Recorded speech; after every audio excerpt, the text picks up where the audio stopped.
Hello, everybody, and welcome to our first LinkedIn Live of 2026. And what a special LinkedIn Live it is as well, not only for this star-studded lineup that I'm very pleased to be joined by, but also this is the first Leadership Lounge edition of the LinkedIn Live. So the Leadership Lounge is the programme of events that comes through from the Executive Search Division at Inspired here that I run. And we're delighted to be doing a takeover today for the Inspired Live series. Today we'll be looking at what 2026 might hold for publishing leaders. And before I introduce the panel, I just want to give a bit of context as to what we might expect from our conversation today. We will be looking at how tech disruption can become an opportunity. We'll be touching upon the National Year of Reading, of course.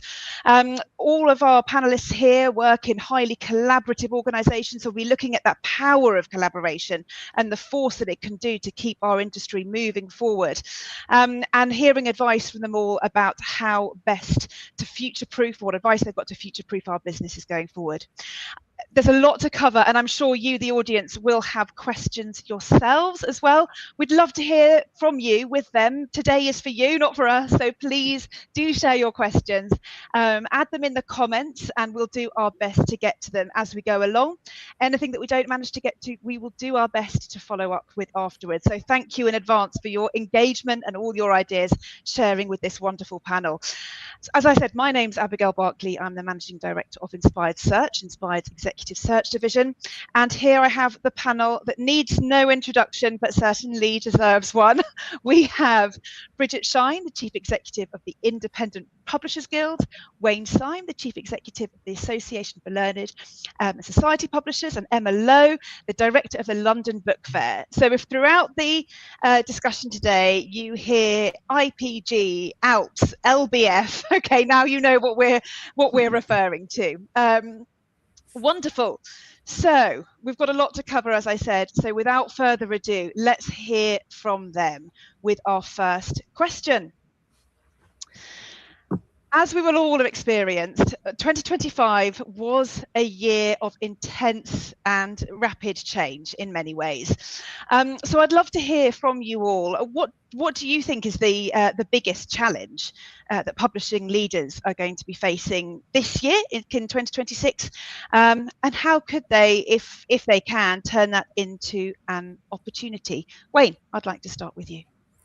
Thank you. Well, ALPS itself has 320 member organisations operating in 35 different countries, and therefore I think there are different challenges in the different geographical locations, and I think that's important to recognise just at the outset.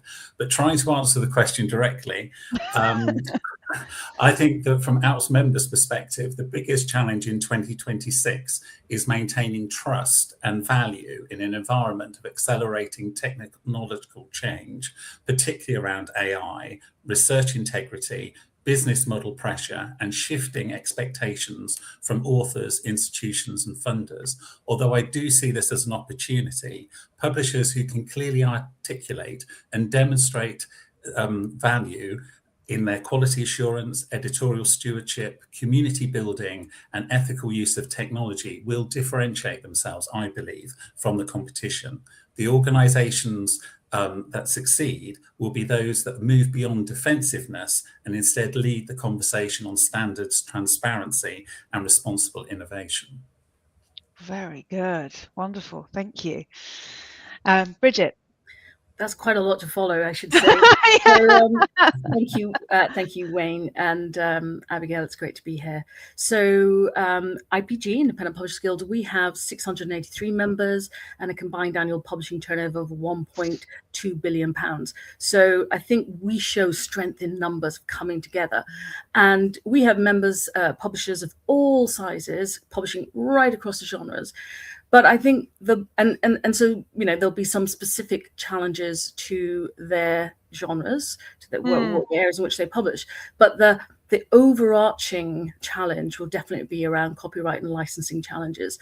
And really, we have to remember that this doesn't just impact publishers, but the wider creative industry, which is worth £100 billion annually to the UK economy. So this is a major challenge that we're all facing at the moment. And as you said, Abigail, earlier, collaboration is really key, and we need to work together as an industry to find solutions.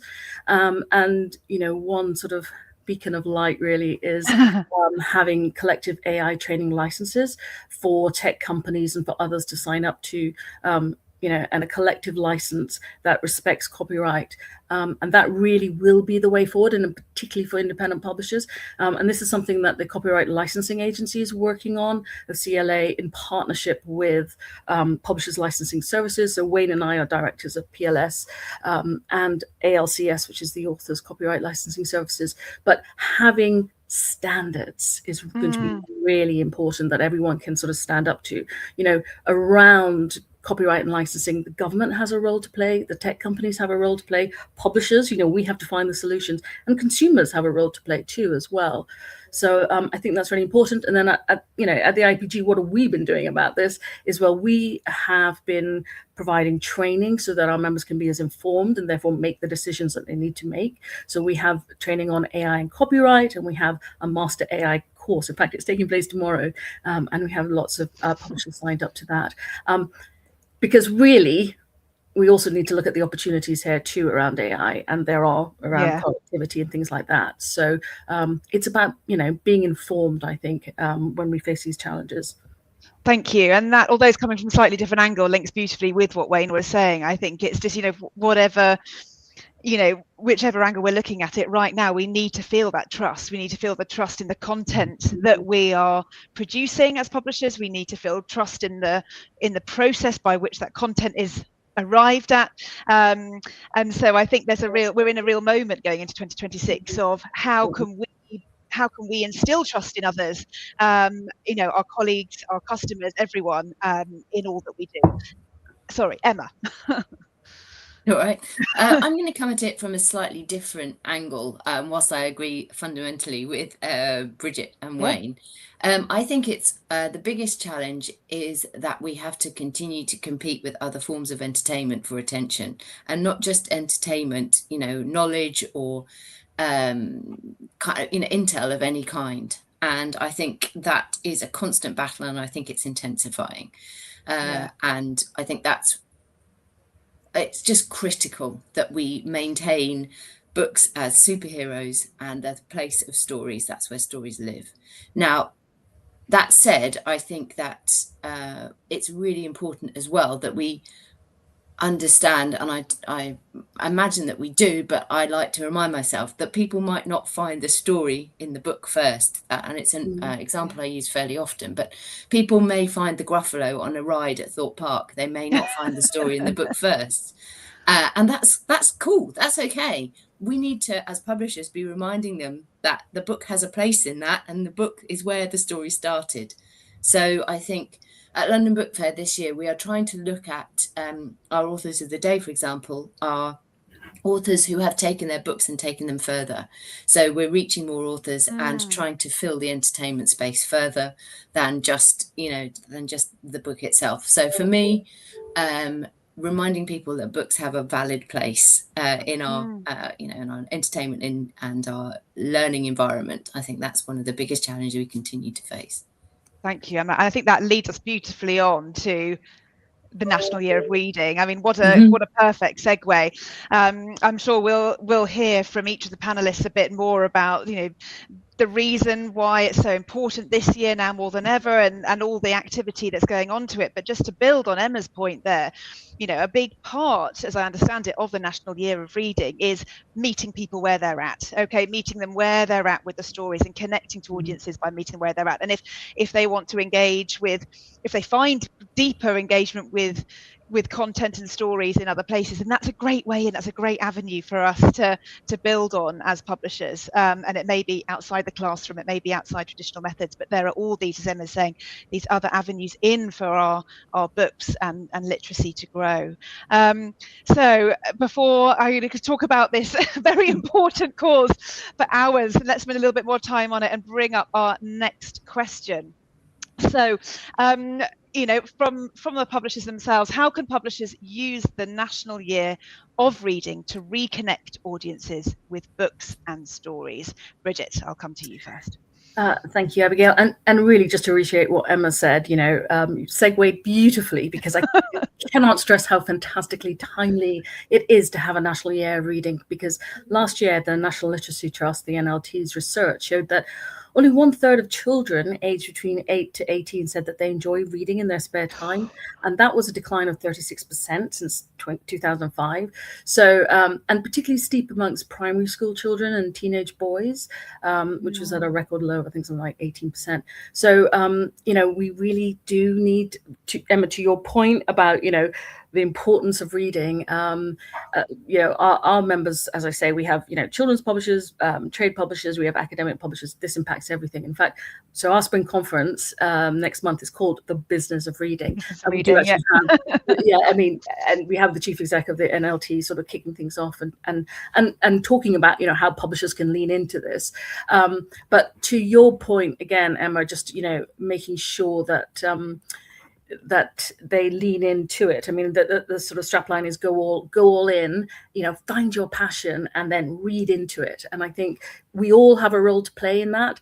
I think the NLT is hoping they have an ambition to sign up something like 100,000 reading volunteers across the country. So we can all get engaged in that. Publishers certainly can lean in, and the NLT has provided sort of toolkits and all kinds of sort of information pieces that we have been disseminating to our members through our weekly newsletters.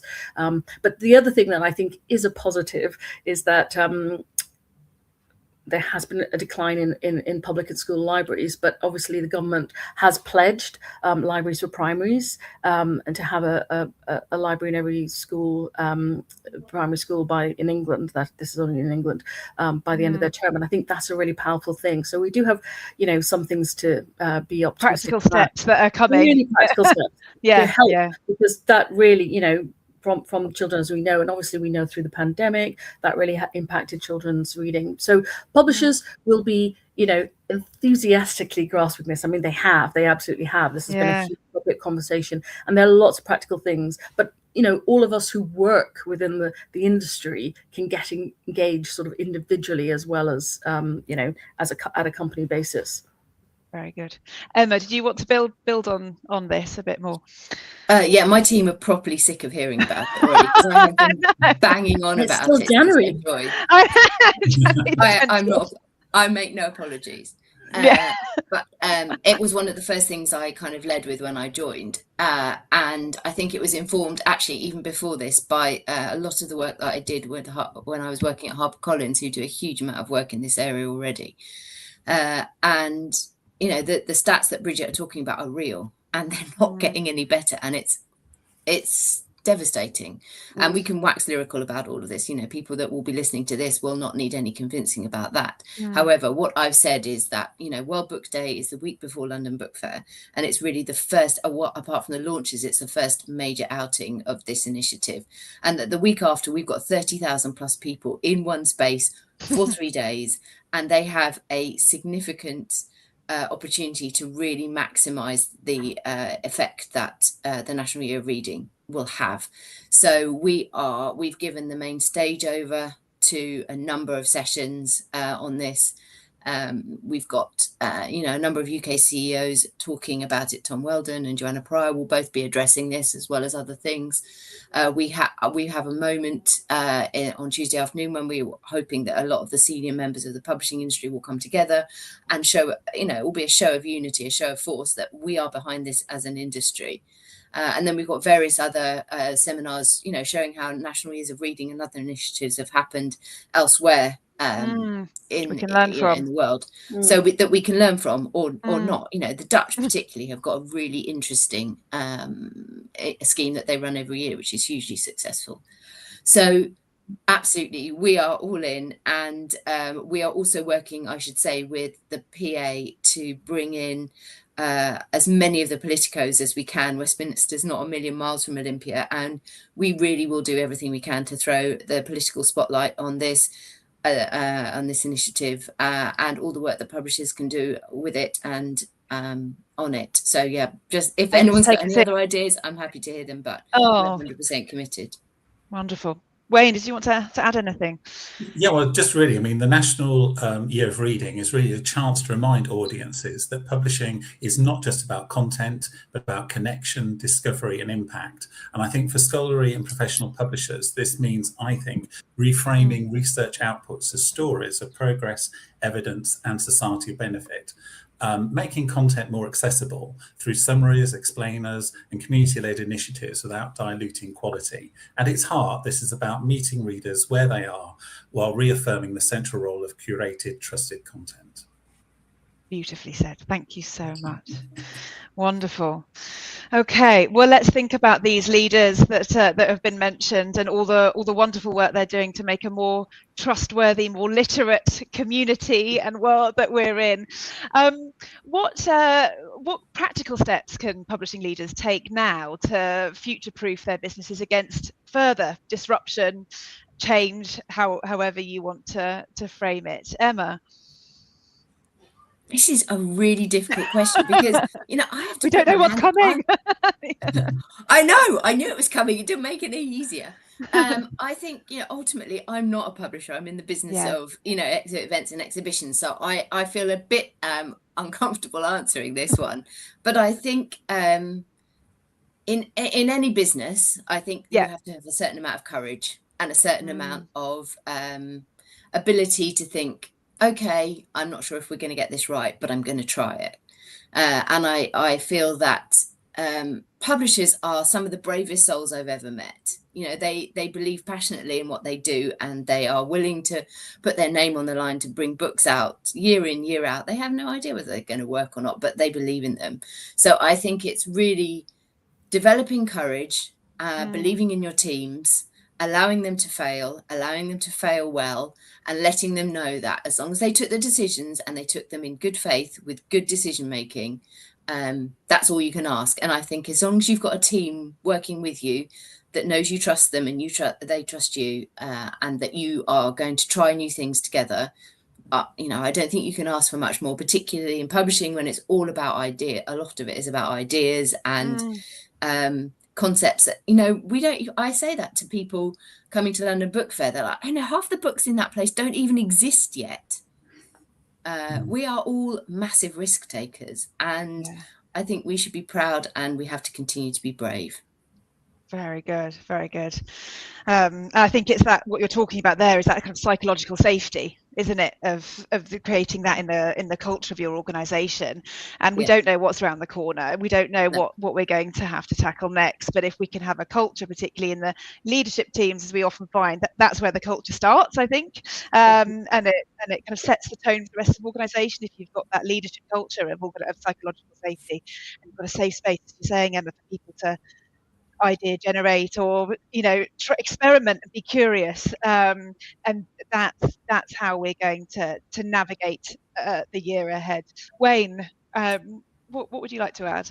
Well, I think, I mean, future-proofing in 2026, I think it's less about predicting the next disruption. I think it's more about building organisational resilience. And I think practical steps can include investing in people and skills, particularly digital literacy, data capability, and change leadership. I mean, I said before, our members are working in different geographical locations, working remotely. I think it's really, really important that within organisations, that knowledge is shared. I think that's really, really important. And I think some of the practical steps can also be strengthening, improving governance around technology, AI, cybersecurity, diversifying revenue streams while remaining mission aligned, and using data more intelligently to understand author and reader behaviour. Above all, as you've already said, Abigail, leaders must create cultures that are adaptable, curious, and willing to experiment while staying anchored to purpose. Beautiful. Bridget, I know culture and people is something you're really passionate about. This is all music to my ears. I know. I love all this stuff. Okay? So, you know, organisation culture. You know, I'm head up a tiny team, and people are aghast at how much we do, and it's incredible. It's incredible. I'm so proud of my team. But we take great pride in what we do, and we like to think that we reflect what we represent. And our members, our independent publishers, are really entrepreneurial, and they have to take risks all the time, and we've already talked about. But it is having a mindset of that word that gets bandied about, being resilient. Well, often you don't have a choice, you just have to get on with it. I mean, I was just chatting to you guys earlier about the pandemic, and in January 2020, at the end of January, I had a board meeting, and one of my board members said, I don't think London Book Fair is going to be the same this year, because one of my Chinese contacts and colleagues and that, they're not coming over because of this flu thing. Did we think that London Book Fair wouldn't take place? Did we think that all our events, everything would just grind to a halt? We all of us leading organizations at that time, I mean, I think that was pretty good training in future-proofing our businesses against further disruption. We really had to think, okay, we had to pivot. But what we found was coming together, really bringing people together, sharing information. There was that generosity of spirit, certainly amongst our community, of people wanting to help people. They really did. So I would really say organizational culture, it's a mindset, it's staying informed, it's having the right people, having the right people who will step up when you need to step up. I think that's vital. And so really, again, we always say, because we've been doing AI training for a couple of years now, and we say, we can't predict the future in 10 years' time, but we can give you the skills for you to be ready to deal with what comes down the line in 10 years' time. And I think that's very important. Perfect. Future-proof your businesses with people and culture. I couldn't have put it better myself. It's just information. And information. But I think that's a really important point. And the hearing Emma and Wayne talk together there, it's the empowering our teams with the right, the ability to be curious and speak up and experiment. But also that's not going to work or be helpful if they don't have the tools as well. Exactly. Otherwise, this is kind of scattergun. The tools in place for the right training, and there's some brilliant training around the industry. The tools in place with the right, whether it's external training or you're investing in them, continuous professional development, the right governance as well. The right things in place that people are physically in a safe, well-governed space to be taking these risks and experimenting, as well as the culture around it, and that's what's going to Abby, can I just add something as well? I think we're all so lucky to be working in the industry that we work in, because we do feel we make a difference. And, it's about purpose and autonomy as well. Staff, if you look at lots of research, and when people feel happy, it's they feel they have autonomy, but they feel like they're making a difference. And I think that's also really important as well. And we shouldn't sort of lose sight of that, that you sort of rise to challenges because you really believe that what we do collectively is making a difference. I think it's that. We're so lucky. The impact of what publishers create, how fulfilling and how satisfying. It's a physical book, and you can really hold things that we're making. But then also it's the knowledge, it's the information, it's the learning, it's the stories of the imagination as well that you're living. This long-lasting impact for people. Yes, what a lovely way to start 2026, reminding ourselves how lucky we are to be in this. Absolutely. I think a lot of you Kate touched upon the coming together, the coming togetherness of publishing as well, and all of your organisations are beautiful reminders of how that happens in our industry really, really successfully.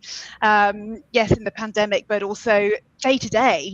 We're always meeting and publishers are meeting each other through what your organisations provide us with.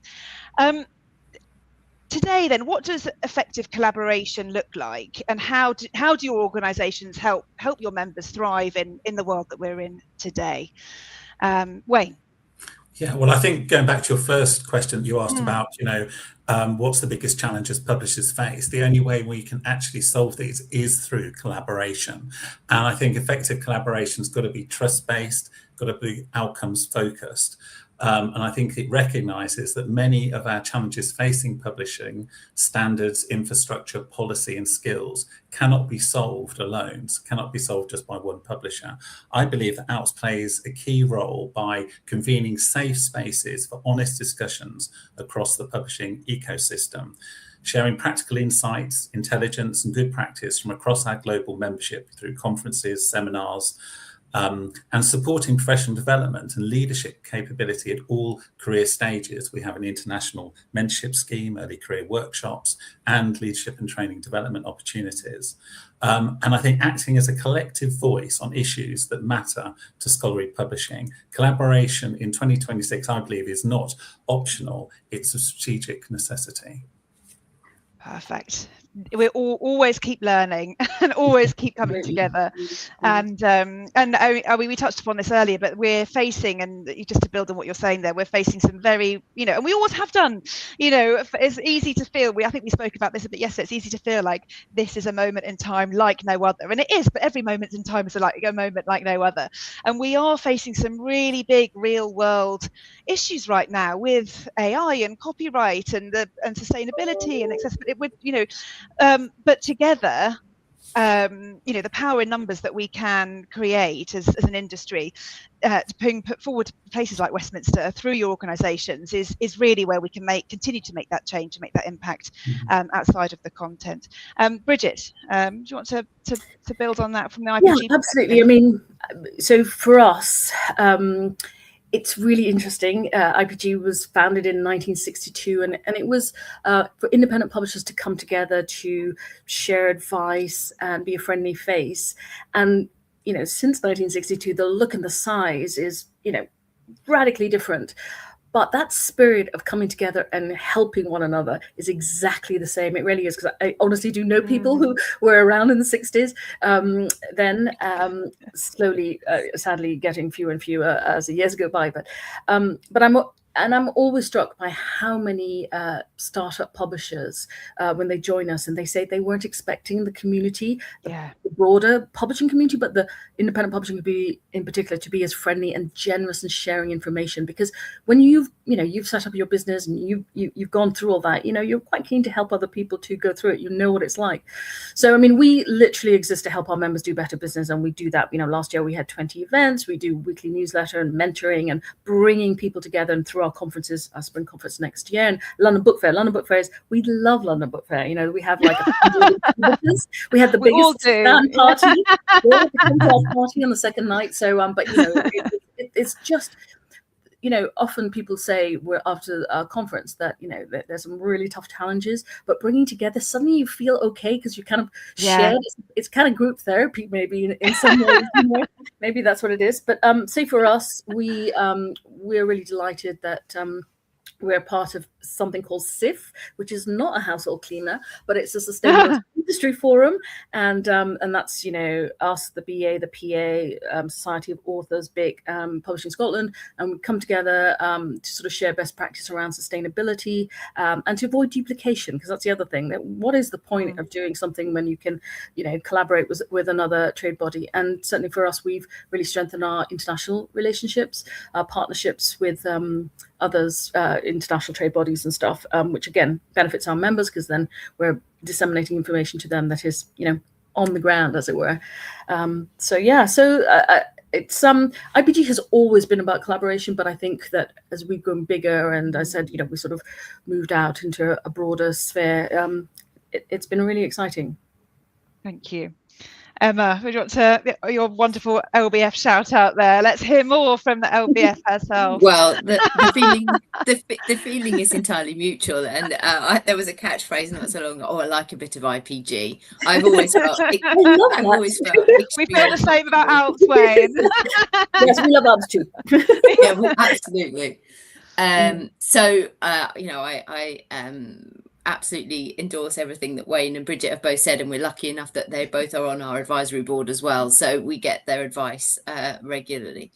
I think because we're not a membership organisation, obviously it's a slightly different approach for us, but I think London Book Fair can seem quite daunting, and I certainly, when I'm talking to people, they're like, I walk in and I just panic, or I just don't know what I'm doing, or I feel like everybody else knows where they're going and I don't. So I think for us, it's, or from, you know, for my kind of approach to it, is trying to help people understand that LBF is listening to them. And it's not just this big corporate brand, that there are actually people behind it who understand how pressured those 3 days are. They're pressured and they're precious, and how much pressure these guys are under when at London Book Fair to, you know, to do well and to make this show work for them. You know, it can be business changing in some instances. So we are under no doubt about how, you know, how significant those days can be, and it is our job to make sure that the facilities that we provide them are as conducive to them feeling comfortable and feeling at their best, so that they can make the decisions that they may need to make, you know, at the point that they need to make them, when they're in this big kind of space, and, you know, there's loads of other people there, and they probably were out later than they should have been last night, and, you know, all the other things at the outside networking dinner. Exactly, yeah, exactly, which I've heard is a riot. But I think putting a face to London Book Fair and helping people to understand that if something's not working for them, then, you know, we are here and we will try and change that for them. I think that's quite important, that it doesn't just feel like some kind of corporate juggernaut. So that's really how, and communication is key to that, you know, making sure that people, before they get there, they know how to get in, they know what to expect, they know how to prepare. So I will do, you know, I'm doing a couple of sessions for people who've never exhibited at London Book Fair before, talking to them about how to prepare. I've done a number of sessions for a number of the associations, just helping them to understand that, you know, we care about them, we're glad they're there, and we will help them to do, you know, critically, apart from the warm and fuzzy stuff, we will help them to do as much good business there as we can. Emma, when does your, sorry to interrupt, Emma, when does your app go live? Because is that the app, we are working on that, because it wasn't successful last year. We really did not like it, and as a company we've moved away from that supplier. So we are still working on exactly how we communicate with people. Also because Wi-Fi is, as you all know, a real challenge at Olympia as well. So as soon as I have more information on that, I will let you know. New and improved comms channels. But this is what we were talking about from an organizational point of view as well. It's, you know, it's not just having the culture right, it's having the systems and the structures in place to be able to allow people to succeed in their roles at the book fair, you know, when they're networking, to meet each other. And just to reiterate, if anyone watching is going to their first London Book Fair in March, see you there. It's wonderful. It is an amazing 3 days. You know, head over to the Out stand, the IPG stand. We'll be on the IPG stand as well. And if you know, if you are feeling that minute of panic, there will be people there to make it, to alleviate some of that panic. I'll be feeling moments of panic. You know, Emma, if you're feeling come just and wear comfortable shoes and bring a water bottle. Up to you. And I would just add that there are a few tickets still available for the Alps members London Book Fair dinner on the Tuesday evening. Go to the Alps website, book now. Wonderful. It's definitely one hot ticket.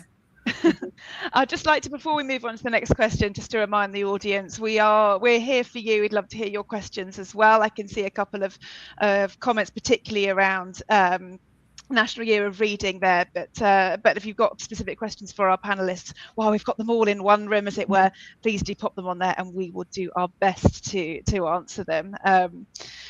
Wonderful. So let's fast forward. You know, we've had a good IPG conference, London Book Fair's done well, all the Alps events have been brilliant, we've got one of the remaining tickets for the dinner, and we've been to lots of Alps before. Let's imagine ourselves, lots of Alps events since, let's imagine ourselves towards the end of the year. It is a year, we are in this high velocity environment. We're in rapid change. And I know, as I said before, we've always responded to change. There's been a lot of change that we've had to respond to as publishers, but it does feel like change is happening faster than ever, particularly around technology. You know, we look at the user uptake of AI versus the user uptake of the internet, for instance. I'm sure we've all seen charts and things in various seminars, and it is wildly different. So we are moving very quickly. Fast forward to the end of the year, how do we think publishing leaders could, will, or should be measuring success? And is it different from any other year? Are those kind of measurements of success different from any other year? Bridget? It's a brilliant question to ask. She says politically to try and sidestep. In the sense that obviously success means different things to different people, given. So, if we talk specifically about independent publishers, some of our publishers will be chasing double-digit growth. Others will measure it in a wider sort of social or cultural impact. But I think in terms of, for some people, it's about getting through some of the challenges that we face now and really being resilient and getting through that. And in terms of as an industry, I mean, I think probably at the end of 2026 is too soon to say, but the National Year of Reading is so important. And I really hope, that the ambition is that it has a long legacy going forward. So I would really like to think, that what has been taking place this year will have that really long track record of success. And then just to go back to sort of collective licensing for publishers to make sure that their copyright is respected. I would like to see a big movement on that. I think if we have good collective licensing, things on the tables for publishers to sign up to and for tech companies and that to sign up to as well on the other side, then I think that would be fantastic. And then again, people. Leaders in our sector are very focused on their teams. So, having sort of happy, healthy, motivated people, will be defined as success for many companies. I think that's so important when leaders are looking at success. Sometimes it's the first place to look is just around you, right? It's just what is your team? Are your team engaged? Are they pleased to be there? Are they feeling safe? Back to our points earlier, are they feeling safe and secure to come up with ideas? And that's really the culture, people and culture. Yes, Emma. I think if you're asking that question at the end of the year, you're probably a bit late. You probably want to be asking it a little bit earlier, because if you haven't, then chances are you're going to get to the end of the year and not get where you want to get. I 100% agree that, making sure the people around you are healthy and happy. I think that's absolutely critical. I think the other thing that I really would like to do better at this year, and I think leaders everywhere would do better, is if we were doing more proper active listening. People are telling us stuff all the time. You get emails, and when I mean listening, I also mean reading. But have we really heard what people are saying to us? And have we seen how that affects them and what might impact our success with them? So I think for me, it will be when I get to the end of this year, which will be that mean I've just done over a year at LBF. Did I really listen to the people that I need to listen to? And did I really hear what they were saying? I think, most publishing people probably, leaders would benefit from that. But I do think it's an underrated skill, and it's something that I certainly need to get better at. So for me, I think a lot of the answers are there sometimes about, what's good and what will help us. And sometimes we miss them because we're not listening. That is incredible advice. I think we can all learn from that. Yeah, we can all take away that. Wayne. Well, I think the words of the Elton John song "I'm Still Standing" actually came to first thing to mind. So I think I'm not going to sing have a rendition. But basically, I think at the end of the year, we're still here. We should still just take a moment to celebrate that. But just leaving aside the financial terms, I just think from my perspective, leaders should also be asking, have we strengthened trust within our communities? Because I do think trust within the whole ecosystem is at an all-time low. Are we more resilient and adaptable than we were a year ago? Have we invested in our people and leadership pipeline? Are we using technology more responsively and effectively? Organisations, I believe, that finish 2026 clearer about their purpose, more confident in their value, and are better connected to their communities, I think will be the real winners. Oh, I love it. I love this. unplanned kind of past, present, future that you've just given us as well, the three of you. Like, let's look back and, you know, just be proud of the fact that over the past 12 months we are still here and we are more trustworthy. We have retained the trust in everyone around us. And let's be present, let's be actively listening in the moment, and let's look ahead and be part of building a more literate world, right? This is, yeah, goosebumps time. Before my final question, I'm going to bring in one from the audience here. Again, a topic close to our hearts, people and skills.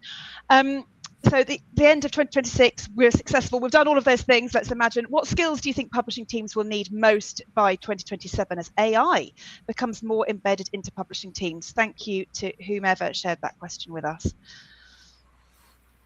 Would anyone like to take? As you do lots of training. Yeah. Yes, I mean, and I think also the fact that, I mean, I know when it comes about AI, a lot of people, how can I say, there's sometimes a little bit about worry about the technology. But if you actually think about it, we are a very people-centered industry, people-centered business. And I think that AI, I think it strengthens sort of research integrity, you know, when, how can I say, humans still remain accountable for their decisions and conclusions. You know, it's used where it's been used transparently, and when outputs are verified. But I think that the key skills for our people are just bringing those, what we currently do within research integrity, those current publishing skills, but using it within the AI world, as it were. I also have a different view about AI. I must admit, I do think, is it going to be at the end of the day, you know, very often they think they can have AI will sort of streamline things, make things cheaper. I have a sneaking suspicion AI will actually cost more money. And yet again, I throw this out there, you could disagree with me, but I always think when microwaves are first introduced, they said this is the end of the oven, and you know, microwaves now are still just used for reheating food. In parallel, think, yes, and I'm just basically thinking that AI, I'm not saying it's not got a good thing, but I think that it is just basically making sure it is used responsibly within your kind of your system, especially of research integrity. I don't mind building on this if no one minds as well. So obviously we're working on a number of AI related roles and talking to leaders about who they're hiring and why and what to hire when as well around AI.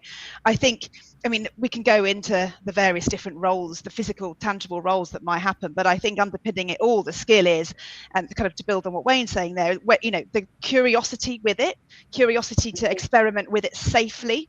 So again, underpinning that mindset with the actual governance and having a really clear tool and communications, you can empower your teams to be able to experiment with it safely. They know what to do and what not to do.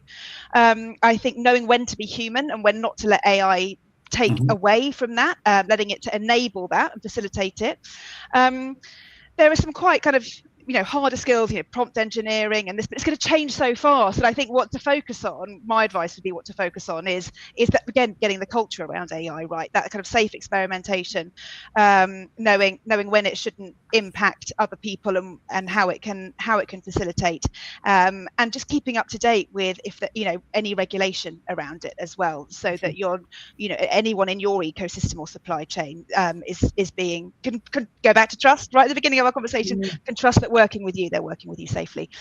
We are short of time, so I'm just going to ask one final question, which I think pulls in some of the comments that are coming through from the audience as well. What is the single most important advice you'd give publishing CEOs for 2026? Okay, Wayne. Okay, well, I would say in a year of noise, uncertainty and rapid change, people, staff, authors, partners, your stakeholders are looking for calm, values-driven leadership, CEOs, I believe, who are transparent about challenges, open to collaboration and confident in the essential role publishing plays in society will not also navigate 2026 successfully, but will help shape what comes next. I think it's important to remember that we're in a marathon, not a sprint. Very good. Very, very good. Emma.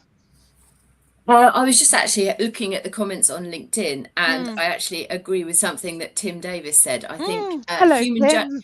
yeah, exactly. I think human judgment, I think, everyone is now an author, whether you're telling a story on TikTok or you're, writing an email or whatever it is. All of a sudden, everyone thinks they can tell stories. Publishers have a professional capacity to be able to do that. That's not to say, that's nothing to, I'm not talking about independent authors or people who choose to do that, take that route. That's not what I'm talking about. I'm talking about publishing as a skill and a talent and a profession. And I think if we forget that publishing is all of those things, I think we're in trouble. So confidence in our ability and our judgment, I think, is absolutely critical. Yeah, we're here to curate, right, as well as create. Our job we're here is to, if you look at some of the books that were the most successful, it is because they were published well. And publishing is a skill and a talent, and it's something that we should be incredibly proud of in this country. So I think, judgment, because that's what humans do well. Yeah. Very, very good.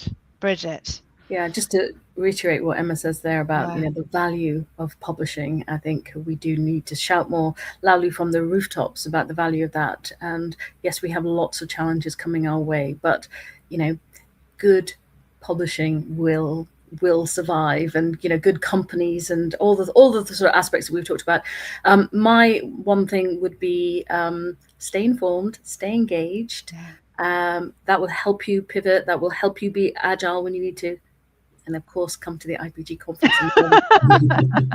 If you do nothing else, wonderful.